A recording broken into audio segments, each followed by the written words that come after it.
আসলে আল্লাহ তাআলার সৃষ্টি যে কত সুন্দর।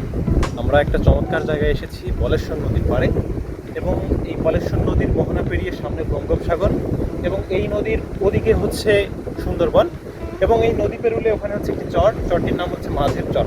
এআই কে ফেল করবে এমন একটি জায়গা হচ্ছে এই পাশের এই জায়গাটা।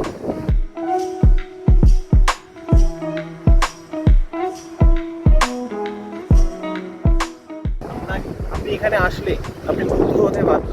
আমরা একটু কাছে যাই এবং দেখাই।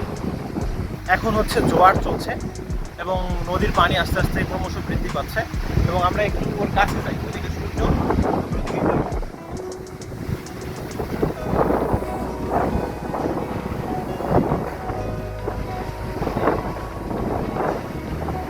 আমরা একটি ডিঙি নৌকা দেখতে পাচ্ছি। আমরা একটু ডিঙি নৌকাটাকে একটু দেখাই, একটু জুম করে দেখালে মনে হয় দেখা যাবে। ডিঙি নৌকাটা পানিতে হারিয়ে যাবে আরেকটু আমরা সামনে। আমি আসলে ক্যামেরায় কতটুকু দেখাতে পারছি জানি না। এখানে হচ্ছে প্রচণ্ড বাতাস, আসলে কথা বলতে শোনাই যাচ্ছে না, নিজেই শোনা যাচ্ছে না। আর হচ্ছে জায়গাটা চমৎকার লাগছে। আসলে একদিকে হচ্ছে রোদের ঝিলিক পড়ছে, পানির উপরে রোদের ঝিলিকটা অসাধারণ লাগছে। আর হচ্ছে এই বঙ্গোপসাগরের কাছাকাছি যেহেতু এই নদীটি, এখানে হচ্ছে পানি কিছুটা নীল দেখা যাচ্ছে। আর এখানে আমরা তাল গাছ এবং নারকেল গাছ দেখতে পাচ্ছি, এবং সব মিলে প্রকৃতির একটা অসাধারণ মেলবন্ধন এখানে আমরা দেখতে পাচ্ছি। Thank you.